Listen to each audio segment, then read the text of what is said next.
નમસ્કાર, હું તો બોલીશમાં રોનક પટેલ આપનું સ્વાગત કરું છું. હું તો બોલીશનો આજે સતત 1342મો એપિસોડ અને 1342મા એપિસોડના બે મુદ્દા છે. પહેલો મુદ્દો છે સમાજના બહાને સંગ્રામ. જી હા, કોઈ ચૂંટણીનો માહોલ નથી, પરંતુ એક અલગ જ પ્રકારનો સંગ્રામ અને વિવાદ શરૂ થયો છે, તે મુદ્દે ચર્ચા કરવી છે. અને બીજો મુદ્દો છે દાદાનો દંડો કોના માટે. દાદા બે શબ્દોમાં છે. દાદા આપણા રાજ્યના મુખ્યમંત્રીને પણ આપણે કહીએ છીએ અને દાદા પોલીસવાળા દાદા પણ હોય છે. અને આપણા રાજ્યના મુખ્યમંત્રી વતી ગૃહમંત્રી હર્ષ સંઘવીએ દંડો ઉઠાવવાનું કહ્યું છે અને સ્વાભાવિક રીતે જ એ દંડો ઉઠાવવાનું પોલીસ દાદાને કહ્યું છે, ત્યારે એની ચર્ચા કરવી છે. પરંતુ શરૂઆત કરીએ સમાજના બહાને સંગ્રામ કેમ.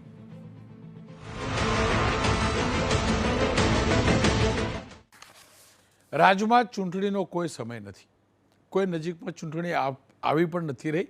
સ્થાનિક સ્વરાજ્યની સંસ્થાઓની ચૂંટણી આવવાની છે એ સિવાય.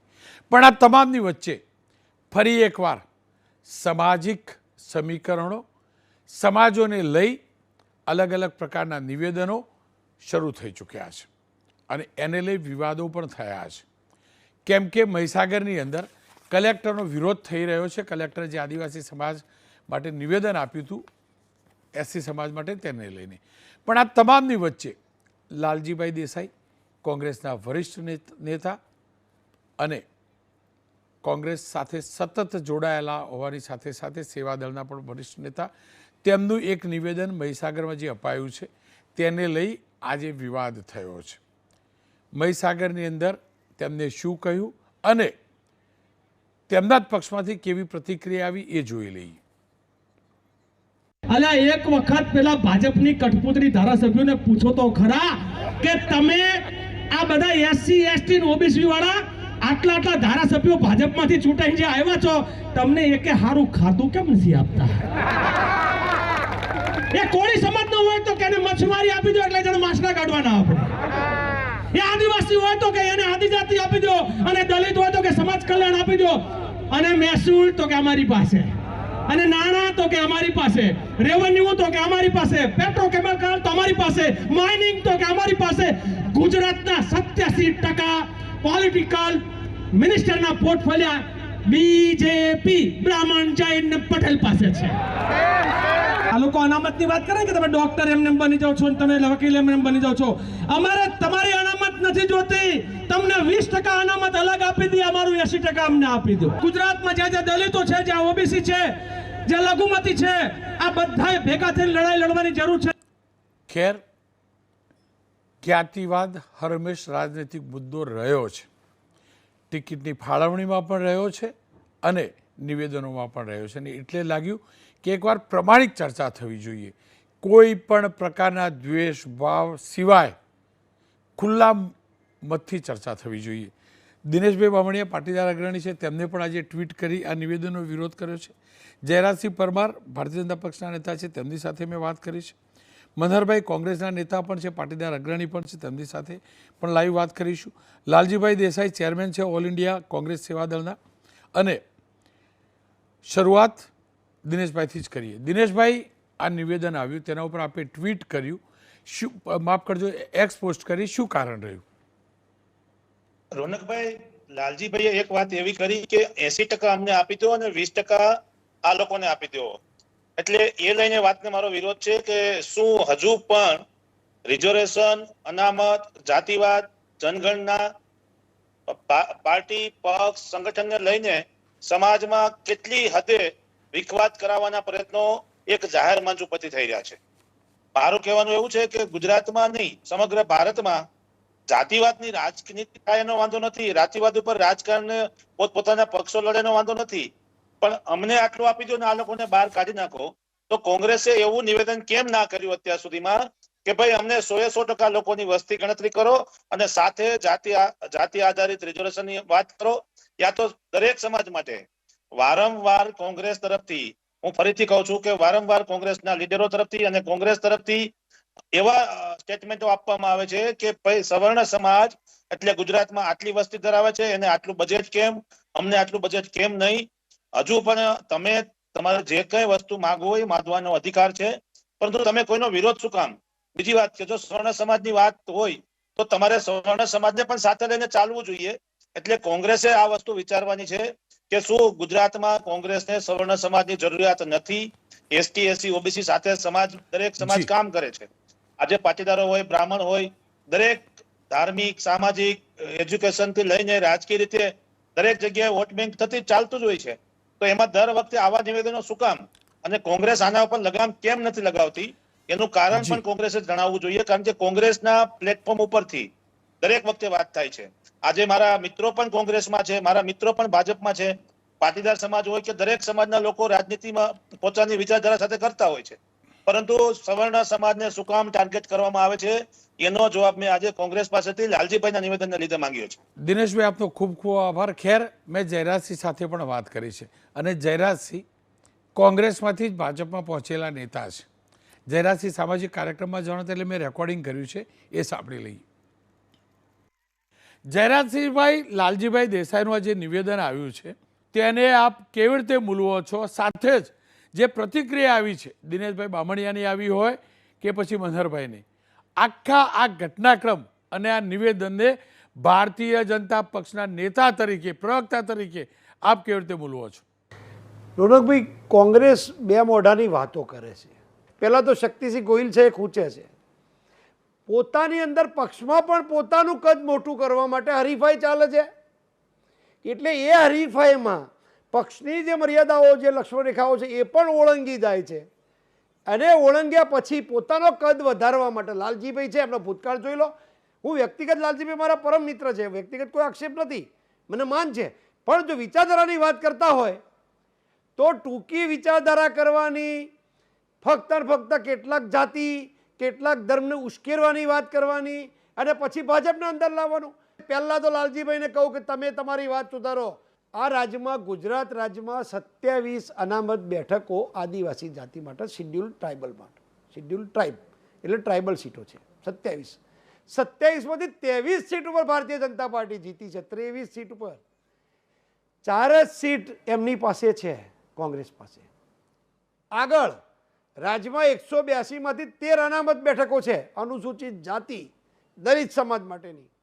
11 બેઠકો ભારતીય જનતા પાર્ટી પાસે છે. 2 લોકસભાની અનામત બેઠકો બંને ભારતીય જનતા પાર્ટી પાસે છે. એ સિવાય કોંગ્રેસ વાતો કરે ફક્ત ને ફક્ત તાલુકા પંચાયતની અંદર કોઈ પંચાલને ટિકિટ આપી હોય તો મને બતાવો તાલુકા પંચાયતની અંદર, રોનકભાઈ. એના પછી કોઈ આ ભારતીય જનતા પાર્ટી છે એ મયંકભાઈ નાયકને રાજ્યસભામાં મોકલી શકે. સમજો, હું વાત કરું છું નાની નાની જ્ઞાતિઓની, ભારતીય જનતા પાર્ટીની સોશિયલ એન્જિનિયરિંગની વાત કરું છું. રમેશભાઈ મિસ્ત્રી ભરૂચથી ધારાસભ્ય જોવા મળે, તમને ડીસામાં પ્રવીણભાઈ માળી જોવા મળે. સમજો, જગદીશભાઈ પંચાલ નિકોલ જેવા શહેરમાંથી તમને ત્યાંથી ધારાસભ્ય થાય, કેબિનેટમાં બેઠેલા જોવા મળે. કેતનભાઈ ઇનામદાર તમને સાવલીથી ક્ષત્રિય સમાજની બેઠકવાળીમાં પણ ચૂંટાઈને આવે ફટકે સાથ. તો તમે આખી વાતની, રમીલાબેન બારા આદિવાસી સમાજમાંથી રાજ્યસભામાં જાય. નાની કોમો કોંગ્રેસ ટિકિટ ના આપે સાહેબ તાલુકા પંચાયતની, એ અમાય ચોક્કસ કે. ઠાકોર સમાજની વાત કરું તો નટુજી ઠાકોર, જુગલસિંહ ઠાકોર, હમણાં જ વાવમાંથી ઠાકોર સ્વરૂપજી ચૂંટીને મોકલ્યા.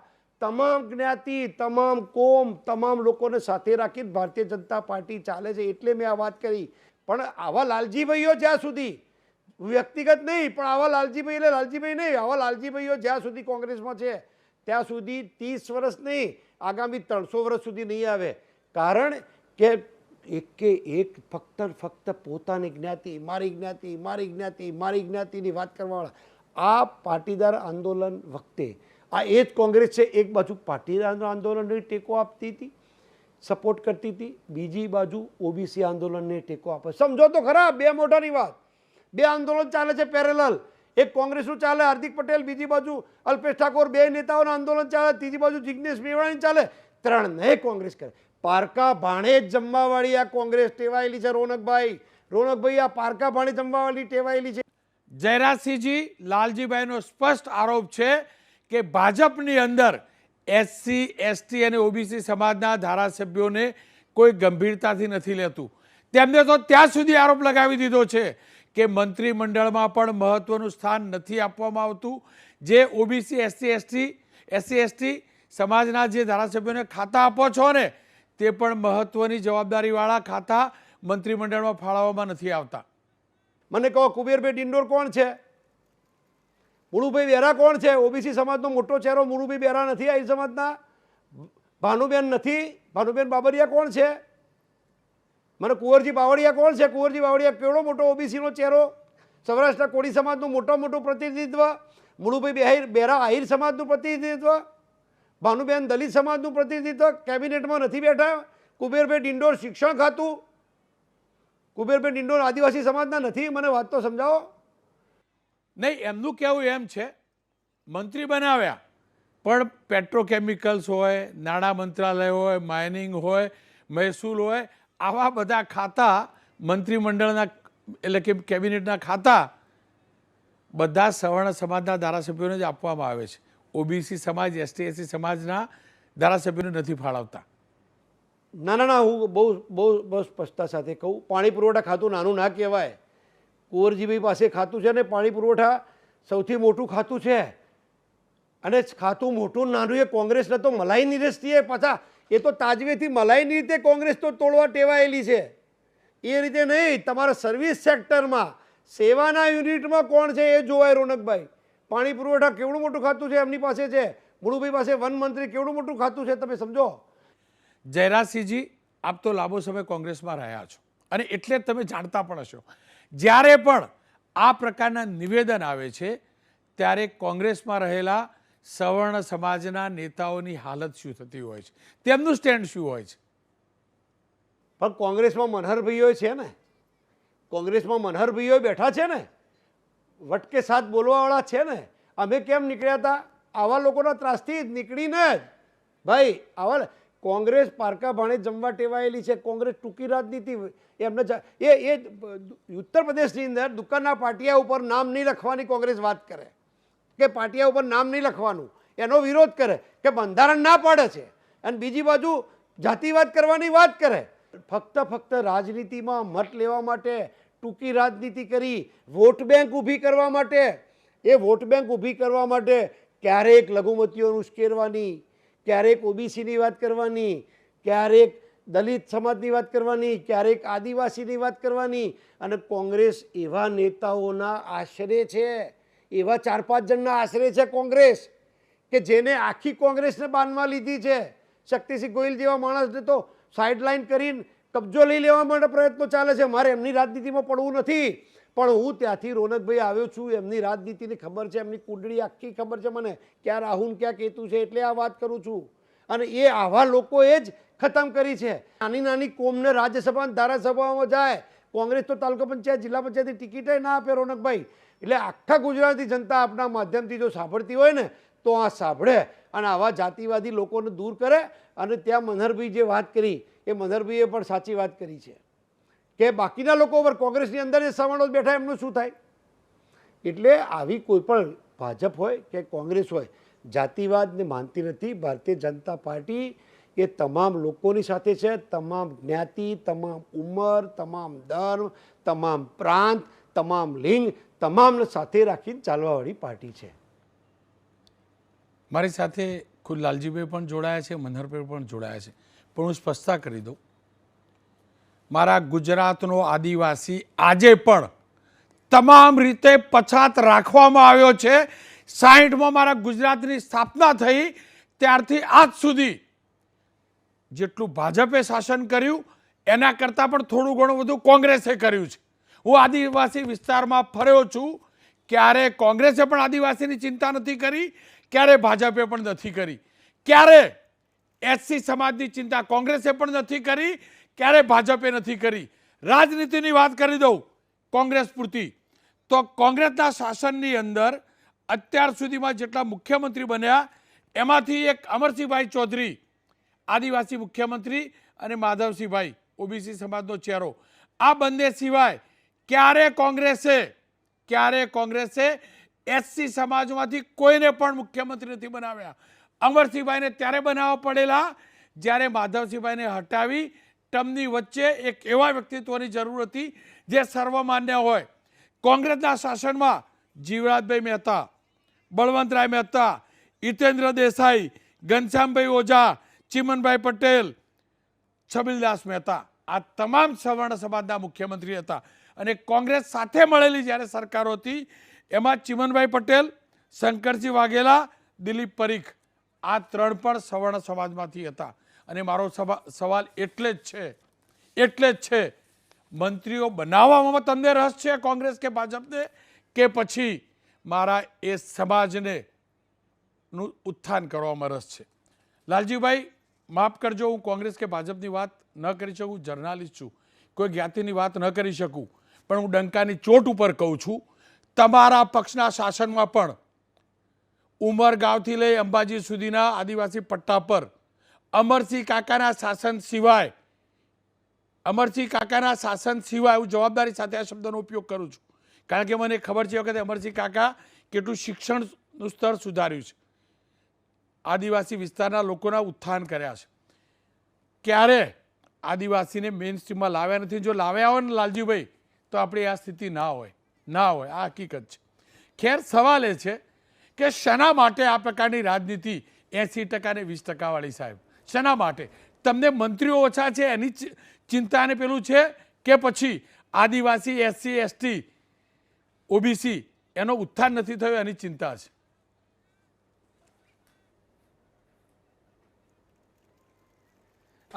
રોનકભાઈ, આપે આખી વાતને આજે સરસ મજાની એક તો ડિબેટ ગોઠવી, કારણ કે ગુજરાતમાં આની બહુ જ હેલ્ધી ચર્ચાઓ થાય ખૂબ જરૂરી છે. હું આપની સમક્ષ કહું, ફેક્ટ રાખવા માગું છું.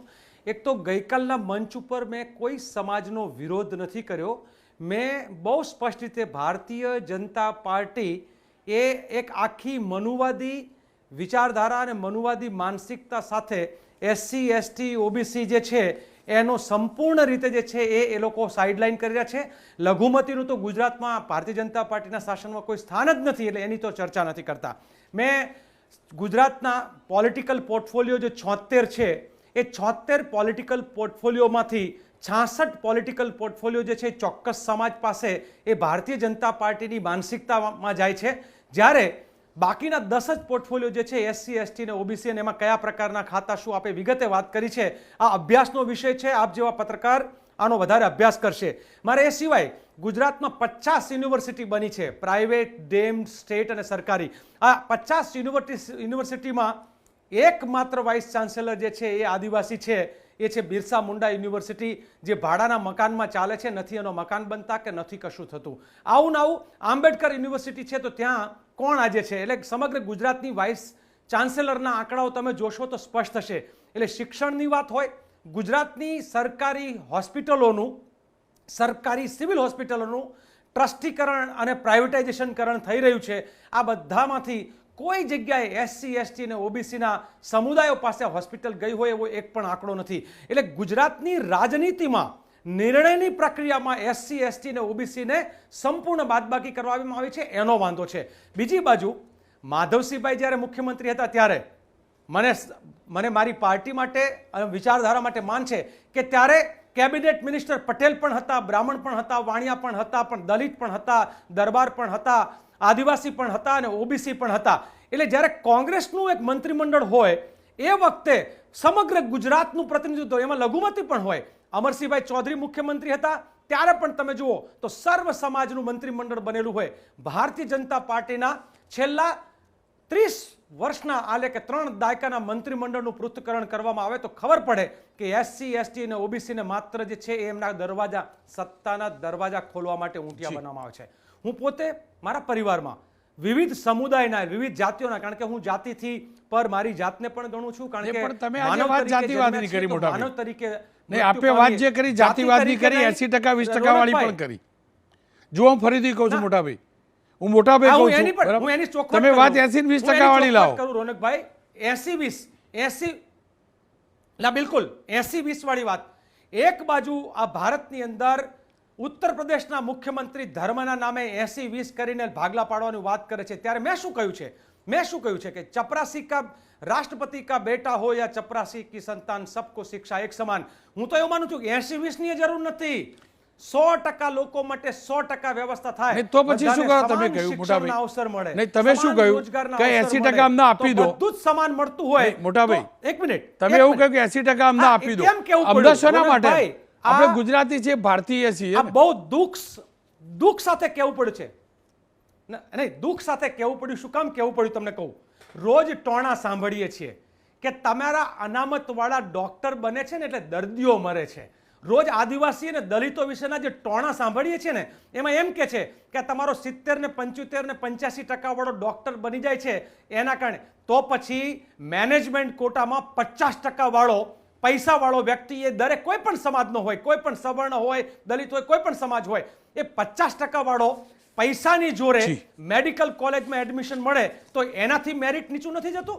એટલે માત્ર ને માત્ર જે વારે વારે SC ST ના રિઝર્વેશનને જે ટાર્ગેટ થઈ રહ્યો હતો એના જવાબ રૂપે જે છે આ મારી પ્રતિક્રિયાના ભાગરૂપે હતું. રોનકભાઈ, એક લાસ્ટ વાત કહીને મારી વાત હું પૂરી કરીશ. હું ગુજરાતમાં જાતિવાદ ખતમ થાય એનો પક્ષધર છું, પરંતુ ગુજરાતમાં હમણાં શું થઈ રહ્યું છે, સ્કૂલો જાતિઓની આધારે બની રહી છે, ટ્રેનિંગ સેન્ટરો જાતિઓના આધારે બની રહ્યા છે, હોસ્પિટલો જાતિઓના આધારે બની રહ્યા છે, સોસાયટીઓ જાતિના આધારે બની રહી છે, ધંધાઓ જાતિઓના આધારે બની રહ્યા છે. હવે આપણે સ્મશાનો પણ જાતિઓના ધર્મના આધારે બની રહ્યા છે.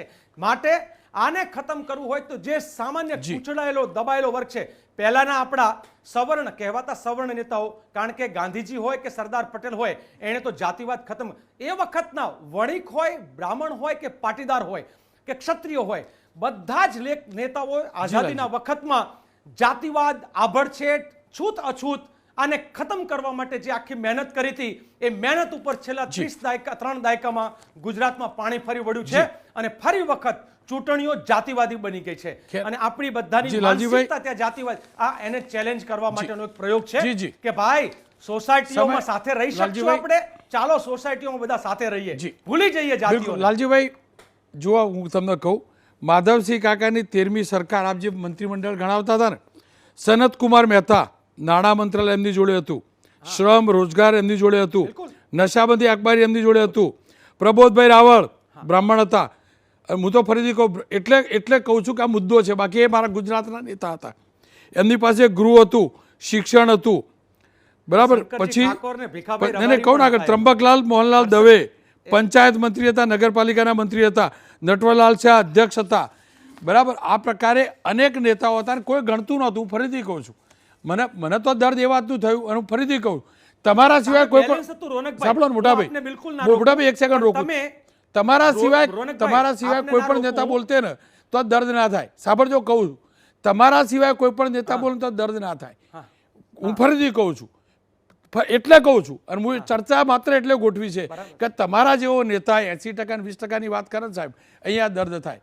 હું સવર્ણ છું, પણ હું જો પોતે OBC SC ST સમાજનો હોત ને તોય મને દર્દ થયું હોત કે આટલા વરિષ્ઠ નેતા, આટલા ભણેલા ગણેલા નેતા હજુ એમાંથી બહાર કેમ નથી આવતા. આ ફરીથી તમારી જોડે આવીશ, મનહરભાઈ જોડે જોડાયેલો. મનહરભાઈ, કોંગ્રેસની આ જ રણનીતિ છે ને આ જ રાજનીતિ છે, કોંગ્રેસનું પ્લેટફોર્મ હતું એટલે તમને પૂછું છું. રોનકભાઈ અમારા પક્ષના એક વરિષ્ઠ નેતા છે અને ખૂબ મોટા પદ ઉપર એ કામ કરી રહ્યા છે, સમગ્ર દેશમાં એનું કામ બોલે છે. લાલજીભાઈ એ અને અમારી વિચારધારામાં કોંગ્રેસની સમર્પિત ભાવથી અમે કામ કરીએ છીએ, પરંતુ અહીંયા સવાલ એટલા પૂરતો છે કે જે અમુક બાબત અમારે મીડિયા સામે ડાયરેક્ટલી અમે ના કરવી જોઈએ, પણ મને જે 25 વર્ષ ગુજરાતમાં કોંગ્રેસ પક્ષમાં કામ કરતા થયા, પણ જે લાલજીભાઈએ જે શબ્દ પ્રયોગથી એનો હેતુ બહુ ઉમદા હશે, કદાચ જે એને વર્ણન કરી વાત મૂકી એ બાબત ઉપર મને આનંદ થાય કે ભાઈ આ સારી વાત મૂકી એને. પરંતુ તમે જ્ઞાતિના બ્રાહ્મણ બોલો, ત્યાં વાણિયા બોલો, ત્યાં પટેલ બોલો, અને એને મળે છે અને આપણી પીડા ભોગવીએ છીએ અને આપણા સમાજને એવી રીતે મળી જતું હોય તો હું તો 100% કહું છું, તમે રોજ આવી વાતો કરો. કોંગ્રેસ પક્ષની મજબૂતાઈ એક રણનીતિનો ભાગ છે અને રણનીતિને કોઈ દી લીડર જનતાની સામે ન મૂકે. તમારી રણનીતિ હશે, કદાચ મારી રણનીતિ હશે, હું તમારામાંથી છું, પણ આપણા પક્ષની જે મર્યાદા છે, અત્યાર સુધીના મેં ઇતિહાસની અંદર ગાંધીજીથી માંડીને રાહુલ ગાંધી સુધીના નેતા જોયા છે, પણ એને ક્યારેય તે ઉગ્રતાપૂર્વક જનતાને ઉશ્કેરવા માટે એક પણ કોંગ્રેસના આગેવાને આવું ક્યારેય કામ નથી કર્યું. અને આ કામ તમે કોઈ નાની સૂની નથી. તમને વ્યક્તિગત નુકસાન જાય, પક્ષને નુકસાન જાય અને દેશની ધરોહરને નુકસાન જાય કે આપણે રાજનેતા તરીકે આપણી આગલી પેઢીને શું આપી રહ્યા છીએ. હું તમને એમ કહું, તમે વાણિયા, બ્રાહ્મણ ને પટેલને વાત કરી, હું ત્રણ વિરાજ આપણી ત્રિપુટી છે. ગાંધીજી વાણિયા હતા, સરદાર પટેલ પટેલ હતા અને પંડિત નહેરુ છે એ બ્રાહ્મણ હતા. સાહેબ, તમે ત્રિપુટી ત્યારે હતી, એ પહેલી મિનિસ્ટ્રીની અંદર 90% લોકો વાણિયા બ્રાહ્મણો હતા. સાહેબ, આ ચર્ચાનો વિષય નથી, આ સમજદારીનો વિષય છે. અને આપણી વર્તમાન પરિસ્થિતિની અંદર કોંગ્રેસ જે બાબતમાંથી જુરે છે, જે પરેશાનીને પડકાર નીચે છે, એ પડકાર નીચે કાઢવાનો મેઇન મતલબ એ છે. એ નથી કે તમે જનતાની સામે આપણે વાત મૂકીએ, જનતા આપણી તાળીઓ પાડે ને આપણને મત મળી જાય. તો આ વાતની અંદર મારી કોંગ્રેસ જે છે, હું જે કોંગ્રેસને સમજ્યો છું 25 વર્ષમાં, એ કોંગ્રેસ ખૂબ નિરાળી છે. એ મહાત્મા ગાંધીજીની નિરાળી છે. એને અસ્પૃશ્યતા નિવારણની વાત કરી, સરદાર પટેલે જે અસ્પૃશ્યતા નિવારણ કરી, પટેલનો દીકરો સરદાર પટેલ ક્યારે રીતે જાતિની વાત કરે ત્યારે એ કોઈ કાર્યક્રમમાં કોઈ હાજરી નથી આપતો. આ પટેલ હતો, આ નહેરુ પંડિત હતા, આ જ મહાત્મા ગાંધી હતા. તો એના વારસદારો આપણે હોઈ અને એના વારસદારે આપણે 80%નો જો યુપી ઉત્તર પ્રદેશના મુખ્યમંત્રીનો દાખલો આપણે અહીં બેસાડીએ તો આપણામાં એનામાં કોઈ ફરક નથી. આવું મારી સમજ કહે છે. અને બીજી વસ્તુ, હું એમ કહું કે મને અબ્દુલને ગાળ દેવાથી મારા રમેશને ફાયદો થતો હોય, એવી રાજનીતિ આપણે કમસે કમ ના કરીએ. એવી રાજનીતિ તો આ ભારતીય જનતા પાર્ટીનો એ ઠેકો છે, આપણો ઠેકો નથી. એ નાગપુરની એજન્સી છે. ફાંસીવાદી વિચારધારાને લઈ કોંગ્રેસ 20 વર્ષ 135 વર્ષથી લડે છે. ગોરાઓ સામે લડીને, ચોરોની સામે લડી. તો એ મુદ્દાથી આવી રીતે ભાષણો કરવાથી આપણને પરિણામ મળી ગયું હતું. એટલે મારે એ લીડર તરીકે મારે કોઈને કંઈ ઉપદેશ નથી આપવો. હું મારી વાત મારા સમજ પ્રમાણે મારી કોંગ્રેસને હું સમજું છું અને કોંગ્રેસમાંથી હું સમજી અને જે બહાર નીકળવાનો પ્રયત્ન કરું છું અને ગુજરાતની જનતાની જે પીડા જોઉં છું, એ પીડાને લઈને મને પીડા છે કે જો આપણે એક નાની ભૂલ કરશું, આપણે 25 વર્ષથી બહાર છીએ, આપણી પાસે ઓછા પડકાર નથી. ભારતીય જનતા પાર્ટી પાસે અસ્ત્ર શસ્ત્ર અને સરંજામ તમામ પ્રકારના હથિયારો લઈને આપણી પાસે લડવા નીકળી છે અને આપણી પાસે ભેંસને હાંકવાની લાકડી નથી. તો મારું કહેવાનું એ છે કે એ પછી આપણે શબ્દોથી તો આપણે ભૂલ ન કરીએ, આપણી વર્તનથી તો ભૂલ ન કરીએ. અને એ વાતને લઈને જો આપણે સમજશું તો હું માનું છું કે રાહુલ ગાંધીની તાકાતની અંદર આપણે સૌ વધારો કરશું. આ હું વાત એટલા માટે કરી રહ્યો છું કે આપણે એક આગેવાને ભૂલ કરે, એક આગેવાન બહાર બોલે અને આપણે ટીવીના મીડિયા ઉપરથી આપણે એકબીજાની સારી વાતો બોલીએ તો કેટલા સારા લાગીએ, એકબીજાની ટીકા કરીએ તો કેટલા આપણે ખરાબ લાગીએ. તો આપણે પણ ભારતીય જનતા પાર્ટીનો વાણિયાનો દીકરો હોમ મિનિસ્ટર બને કે પટેલનો દીકરો મુખ્યમંત્રી બને, એની ચર્ચા કરતા એ વ્યક્તિઓ જે કામ કરે છે, એની ત્રુટિઓ છે, એના ઉપર જનતાનું ધ્યાન કેન્દ્રિત કરીએ અને આપણે સંવેદના પ્રગટ કરીને જનતાની સેવા કરવા માટે ઊભા રહીએ અને ખડા પગે હાજરી આપીએ. હું એ રાજનીતિને બિલીવ કરું છું અને એ રાજનીતિ હું શીખ્યો છું. એટલે મને એવું લાગે છે કે હું આ વાતને લાલજીભાઈ સામે બેઠા છે, હું કહું છું, લાલજીભાઈ, આપણે જે ત્રણેયની તમે ઉપમા આપી, વાણિયા, બ્રાહ્મણ ને પટેલોની ઉપમા આપી, એ આપણે સારું નથી બોલ્યા. ગુજરાતના લોકોને આ વાત અને આવી ભાષા પસંદ નથી. ચાહે આપણી સરકાર 50 વર્ષ સુધી ના આવે, પણ મહેરબાની કરીને આપણે બે હાથ જોડીને મત માગીએ અને એને દિલમાં સ્થાન કરવું હોય તો મૃદુ ભાષા બોલીએ. આ મારી લાગણી ને આ મારી ભાવના મેં આપને પ્રગટ કરી. લાલજીભાઈ, ટૂંકમાં તમારી પ્રતિક્રિયા લઈ લો. રોનકભાઈ, એમાં મનહરભાઈ સરસ વાત કરીને હું એમની બધી વાતો સાથે સહમત છું. એક માત્ર ગેરસમજ દૂર કરવા માંગુ છું. ભારતીય જનતા પાર્ટીએ બીજેપીનો અર્થ આવો કરી નાખ્યો છે, હું આટલું જ માત્ર કહેવા માંગતો હતો. અને એના લીધે આ SC ST ને OBC ની બાદબાકી 33 ધારાસભ્યો છે SC ST ના બીજેપીમાં, આજે આ 33 ધારાસભ્યો કઠપૂતળી બની ગયા છે. એ નેહા કુમારીના મુદ્દા ઉપર એક શબ્દ નથી ઉચ્ચારી શકતા, એક હરફ નથી ઉચ્ચારી શકતા. આદિવાસીઓને 74% ફોરેસ્ટ રાઇટ એક્ટના અંતર્ગત એમના દાવાઓ આજે પેન્ડિંગ છે. એક વ્યક્તિ નથી બોલી શકતો. તો આ ગુલામી શું કામની, આવા ધારાસભ્યો શું કામના, આ વાત કરવાની આજે જરૂર છે. મનહરભાઈ, ટૂંકમાં તમારી મારી વાત એટલી છે, હું કોંગ્રેસમાં કામ કરું છું, હું વંચિતોની ચિંતા કરું છું. હું જાતિ અને જ્ઞાતિ, ધર્મ અને ભેદભાવ, આ વાત કોંગ્રેસ ખૂબ ઉપર છે, ખૂબ ઉપર છે. અને જો એ આપણે પાછી જાતિઓને ઉતારવી હોય, હું મારા ગામમાં કે મારા વિસ્તારની અંદર તો હું જાતિ ઉપર પ્રહાર કરતો, એને મુશ્કેલી શું છે એનું નામ પૂછતો માંગતો. એટલે વંચિતોને આપણે મદદ કરીએ અને વંચિતોની સાથે રહીએ તો મને લાગે છે કે આપણે કોંગ્રેસની સાચી વિચારધારાને લઈને આપણે સમર્પિત ભાવથી આપણે સેવા કરતા રહીશું. હું લાલજીભાઈની તમામ બાબતની અંદર હું પણ સંમત છું. લાલજીભાઈ જે વાત મૂકી એના માટે હું ખરેખર ખુશ છું, પણ મેં મારી વાતને પીડા મેં વ્યક્ત કરી લીધી, એ લાલજીભાઈ સમજી ગયા છે. ખેર, આ બંનેનો આભાર. પણ ફરી એકવાર કહીશ, મહેરબાની કરીને જાતિવાદી રાજનીતિ ન કરશો, દર્દ થાય છે. અમે કોઈ જાતિમાં જન્મેલા ચોક્કસથી છીએ, પણ અમે ગુજરાતી છીએ, અમે ભારતીય છીએ, અમે માનવ છીએ. અને મહેરબાની કરીને તમે તો ક્યારે ના કરશો એટલા માટે કે તમે એ પક્ષમાંથી છો જે પક્ષે અને જે પક્ષના સરદાર પટેલ સાહેબે મારા દેશનું નિર્માણ કર્યું છે. અને સરદાર સાહેબની પાર્ટી ના હોય તો તમને કોઈ પણ વ્યક્તિ એને જ્ઞાતિવાળી વાત કરવાનો અધિકાર નથી. અને બીજું એ પણ કહી દઉં, પાર્ટીમાં બેઠેલા સરદારનું નામ વાપરવાવાળા પાટીદારને પણ સરદાર પાટીદાર હતા એનો દુરુપયોગ કરી નામ લેવાનો અધિકાર નથી. અને હું એટલા ડંકાની ચોટ ઉપર કહી શકું છું, હું પટેલ હોવા છતાંય સરદાર એકલા પટેલ નહોતા, સરદાર પટેલ મારા દેશના જનક હતા. અને સરદાર પટેલની પાર્ટી આ કોંગ્રેસ હતી.